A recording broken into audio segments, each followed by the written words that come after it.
बिस्मिल्लाहिर्रहमानिर्रहीम।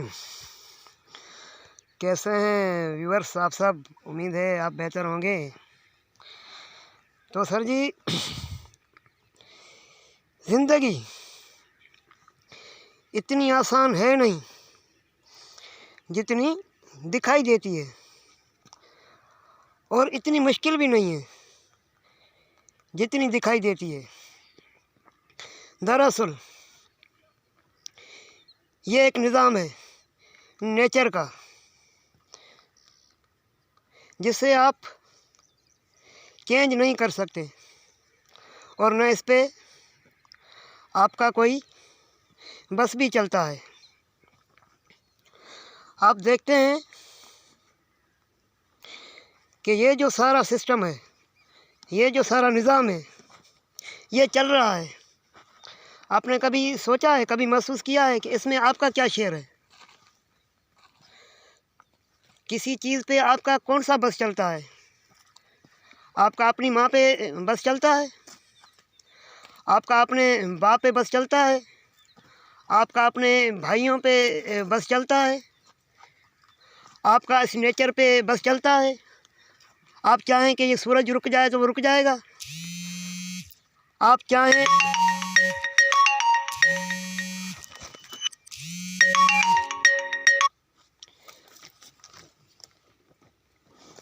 कि ये जो ज़मीन है ये सोना बन जाए।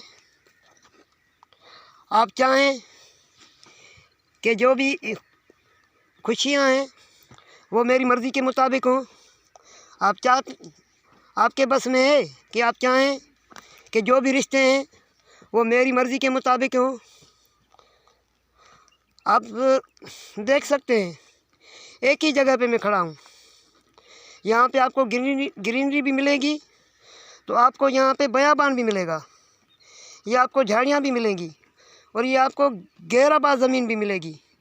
और इसके साथ आप देख रहे हैं कि एक बहुत ही खूबसूरत और शानदार लुक है। तो ये क्या है?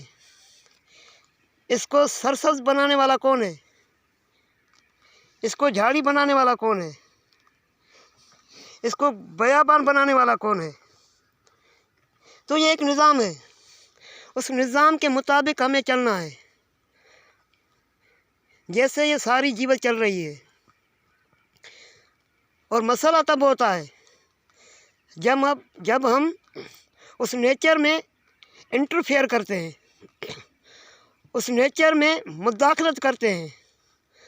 हम चाहते हैं कि ये सब कुछ हमारी मर्ज़ी के मुताबिक हो जाए, जबकि ये एक रियलिटी है कि ये मुमकिन नहीं है, ये मुमकिन हो भी नहीं सकता है।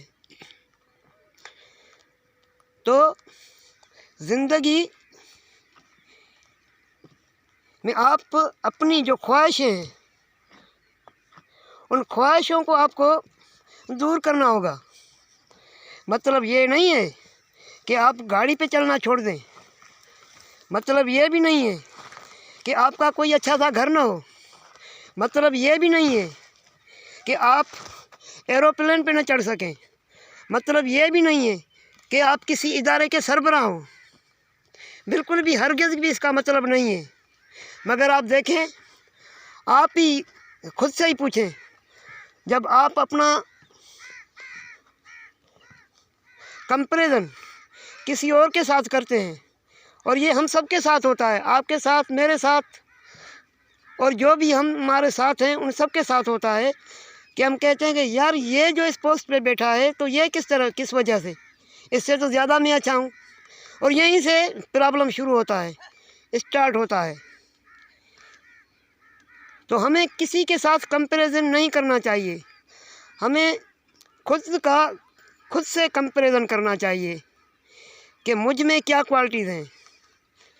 मुझे आंखें तो मिली हैं ना देखने के लिए, तो ज़रूरी थोड़ी है कि मैं लाखों करोड़ों रुपए लेकर कहीं दूर जाऊं।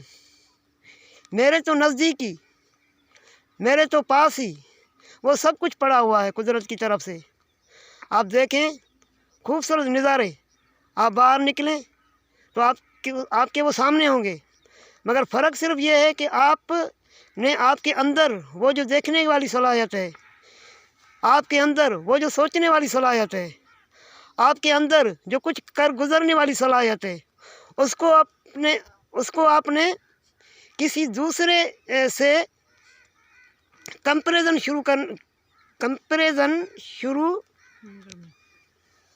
करना शुरू कर दिया है। तो कभी कभी आप ऐसी बात कर जाते हैं जो बाद में आपको ही अच्छी नहीं लगती। तो आपने सोचा है कि मैं ये कैसे कर रहा हूँ, मगर उस वक्त जब आप ये बात कर रहे थे, उस वक्त आपको वो ठीक लग रही थी, क्योंकि उस वक्त जो माहौल बना हुआ था, उस वक्त जो सोच बनी हुई थी, उस वक्त जो आपकी तबीयत बनी थी, उस वक्त उस हिसाब से वो सब कुछ ठीक था। लेकिन जैसे ही वो वक्त चेंज हुआ, जैसे ही वो नेचर चेंज हुई, जैसे ही वो लम्हा चेंज हुआ, तो आपका वो सब कुछ चेंज हो गया अचानक से। तो ये सब क्या है? नेचर है, थिंकिंग है। तो थिंकिंग को पॉजिटिव बनाना है, थिंकिंग को नेगेटिव में बिल्कुल भी नहीं लेना है, अपना ख्याल रखना है। तो ये सारी खूबसूरती, ये सारी मोहब्बतें, ये सारी मुस्कुराहटें, ये सारा आपका बेहतर हो जाना ऑलरेडी बेहतर हो जाएगा।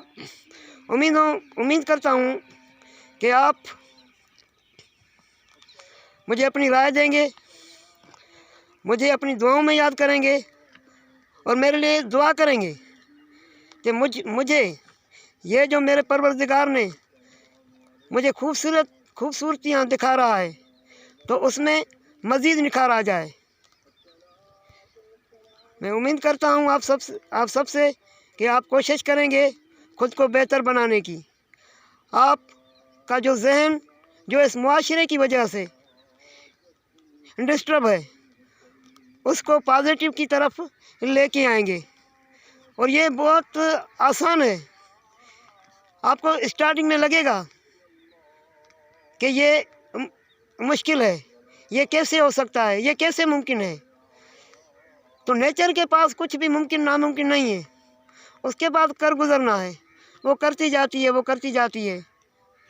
कभी एक बड़ा ज़बरदस्त सा दरख्त अचानक सूख जाता है, कभी उसका सौदा हो जाता है, कोई आता है कुल्हाड़ी लेकर उसको काट देता है। ये फसल है, किराप है। अभी इसका हमने बीज बोया था 2 महीने पहले, अभी ये एक बार फिर अपना दूसरा बीज तैयार करने को तैयार है, और ये 15-20 दिन के बाद ये कट जाएगी। तो क्या इससे ये निज़ाम ख़त्म हो जाएगा? क्या इससे माहौल की जो फ्रेशनेस है या माहौल की जो ब्यूटी है वो ख़त्म हो जाएगी? अभी ये इतना खूबसूरत लग रहा है, कल जब ये नहीं यहाँ पे नहीं होगा, यहाँ पे ज़मीन हो जाएगी, तो वो इससे और खूबसूरत लगेगी। फिर इस पे पानी लगेगा, फिर इसमें बीज कोई बोया जाएगा, फिर इसको नेचर एक नई ज़िंदगी देगी। तो इसी तरह से हमारा जो एक एक लम्हा है, जो एक लम्हे से दूसरा लम्हा होता है, वो नई ज़िंदगी होती है। सिर्फ डिपेंड इस पे है कि हमें उस पर फोकस करना है, उसको महसूस करना है। इंशाअल्लाह बहुत जल्द मिलते हैं एक बार फिर। आप सबका शुक्रिया।